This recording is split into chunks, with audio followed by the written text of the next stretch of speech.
Hi hello welcome to our channel VN creativities. இன்றைக்கி நம்ம சேனலில் எதை பற்றி பார்க்க போகிறோன்னா, செய்ய ரொம்ப ரொம்ப சிம்பிளான அதே சமயம் ரொம்ப டேஸ்டியான ஒரு சூப்பரான முட்டை சாதம் எப்படி பண்ணலாம் அப்படின்றது தான் பார்க்க போகிறோம். இந்த முட்டை சாதத்தை நீங்கள் பிரேக்ஃபாஸ்ட்டாக சாப்பிட்லாம், லஞ்சுக்கு லஞ்ச் பாக்ஸ் கொடுத்து விடலாம், அண்ட் நீங்கள் ஈவினிங் டின்னராக கூட சாப்பிட்லாம். எப்போ சாப்பிட்டாலுமே சூப்பராக இருக்கும். இது சூடாக சாப்பிட்டாலும் நல்லாயிருக்கும், அண்ட் ஆறி போனாலுமே நல்லாயிருக்கும். என் பொண்ணுக்கு முட்டை ஸ்மெல்லே ஆகாதுங்க. முட்டையே சாப்பிட மாட்டா. ஆனால் இந்த மாதிரி தக்காளி, இஞ்சி பூண்டு பேஸ்ட் மசாலாலாம் போடும்போது முட்டை ஸ்மெல்லே தெரியாமல் நல்லா சாப்பிட்டா. நானும் என் பொண்ணு இதுக்கு சேர்ந்து வச்ச பேர் கஜகஜ புஜா. முட்டை சாதம்னு சொன்னால் சாப்பிட மாட்டா.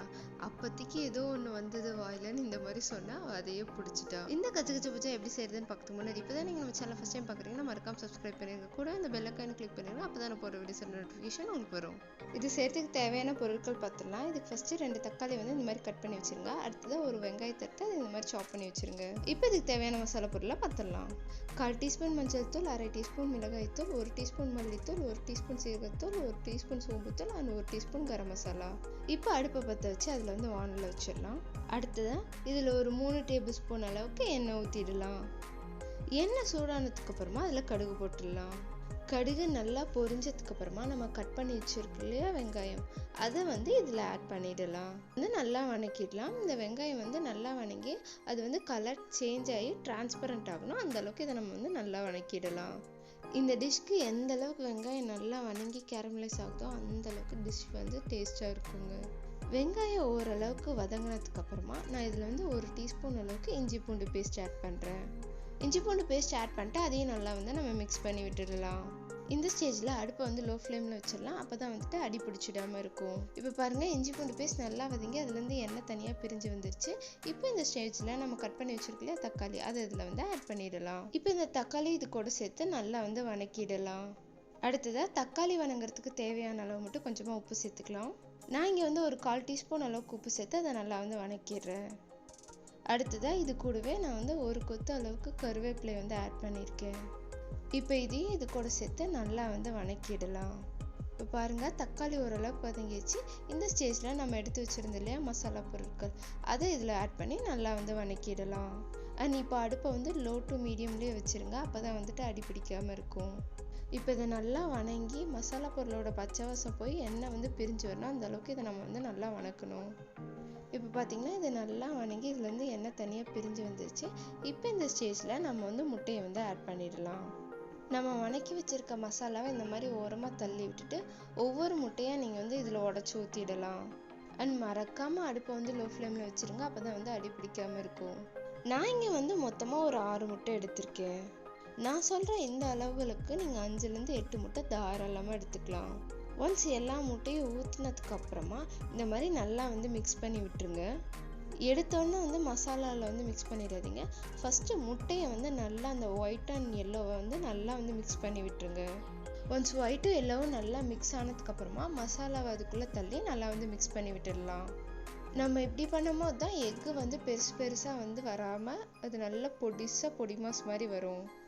உங்களுக்கு ஒரு வேளை எக்கு பெரிய பெரிய பீஸாக தான் வேணும், சாப்பிடும் போது நல்லா வாயில் கடிப்படணும் அப்படின்னு நீங்கள் நினச்சிங்க அப்படின்னா ஜஸ்ட் மசாலாவோட ஸ்க்ராம்பிள் மட்டும் பண்ணி விட்டுக்கோங்க.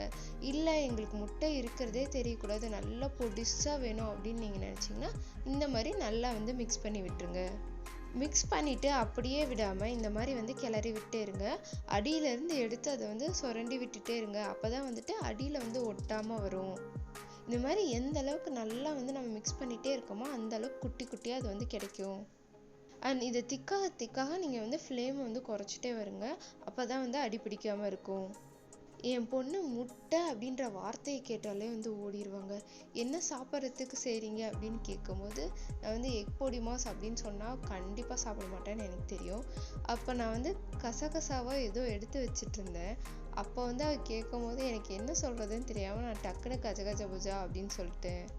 அவளுக்கு அந்த பேர் பிடிச்சிச்சோ என்னமோ தெரில. அப்பாட்டோடி போய் அப்பா அம்மா கஜகஜ பூஜா செய்கிறாங்களா, அம்மா கஜகஜ பூஜா சாப்பிடணும் அப்படின்னு சொல்லிகிட்டே இருந்தா.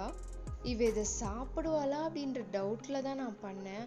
ஆனால் செஞ்சு வச்சுடனே ஃபுல்லாக சாப்பிட்டாங்க அவ. இப்போ பாருங்கள், எக்கு ஃபுல்லாக ட்ரை நல்லா உதிரியாக வந்துச்சு. இதுதான் கரெக்டான ஸ்டேஜ். இந்த ஸ்டேஜில் ஸ்டவ்வை ஆஃப் பண்ணிடலாம். உங்களுக்கு வேணும்னா இதுக்கு மேலே வந்து கொத்தமல்லி இலைகளை சாப் பண்ணி தூவி விட்டுருங்க. இப்போ இதில் வந்து சாதத்தை வந்து மிக்ஸ் பண்ணி விட்டுடலாம். இதுக்கு வந்து நான் நார்மலாக சாதத்துக்கு யூஸ் பண்ணுற பொன்னி அரிசி தான் யூஸ் பண்ணிருக்கேன். உங்ககிட்ட என்ன அரிசி இருக்கோ நீங்கள் அதை வந்து யூஸ் பண்ணிக்கோங்க. இப்போ இது எல்லாத்தையும் சேர்த்து நல்லா வந்து மிக்ஸ் பண்ணி விட்டுடலாம். நல்லா சாதம் இந்த மசாலாவோட மிக்ஸ் ஆகிற மாதிரி நல்லா வந்து மிக்ஸ் பண்ணி விட்டுடுங்க. நான் இதுக்கு மொத்தமாக ஒரு 2 டம்ளர் அளவுக்கு சாதம் எடுத்திருக்கேன். இப்போ இதுக்கு வந்து தேவையான அளவு உப்பு போட்டு அதையும் நல்லா வந்து மிக்ஸ் பண்ணி விட்டுடலாம். உப்பு போட்டு நல்லா மிக்ஸ் பண்ணதுக்கு அப்புறமா இதில் வந்து கொஞ்சமாக வந்து பெப்பர் ஆட் பண்ணிக்கலாம். பெப்பர் வந்து உங்களோட சுவைக்கேற்ப எவ்வளோ வேணுமோ நீங்கள் போட்டுக்கோங்க. பெப்பர் ஆட் பண்ணிட்டு அதை நல்லா வந்து மிக்ஸ் பண்ணி விட்டுடலாம். இப்போ பாருங்கள், இந்த சாதம் எல்லாம் நல்லா வந்து மிக்ஸ் பண்ணியாச்சு. அவ்வளோதாங்க, நம்ம முட்டை சாதம் இல்லை கஜகஜ பூஜா சாதம் வந்து சூப்பராக ரெடி ஆயிடுச்சு. இனி இதை வந்து சாப்பிட வேண்டியதான். இதில் மெயினே வந்துட்டு முட்டை இருக்கிறதே தெரியாது. ஸோ முட்டை பிடிக்காத குழந்தைங்க கூட வந்து அதை வந்து முட்டை இருக்குன்னே தெரியாமல் சாப்பிட்ருவாங்க. ஏன்னா என் பொண்ணு அப்படிதான் சாப்பிட்டா. அவளுக்கு முட்டையே பிடிக்காது. இதில் வந்துட்டு முட்டை இருக்கிறதே தெரியல அப்படிங்கிறதுனால அவள் அதை வந்து நல்லா சாப்பிட்டா.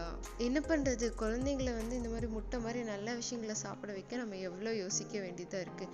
நீங்களும் என்ன மாதிரி குழந்தைங்களுக்கு இந்த மாதிரி ஹெல்த்தியான விஷயத்தை கொடுக்கறதுக்கு ரொம்ப ஸ்ட்ரகிள் பண்ணுறீங்களா அப்படின்றத எனக்கு கமெண்ட்டில் சொல்லுங்கள். அண்ட் வேறு ஏதாவது இந்த மாதிரி ஐடியா உங்ககிட்ட இருந்தால் அதையும் கமெண்ட்டில் சொல்லுங்கள்.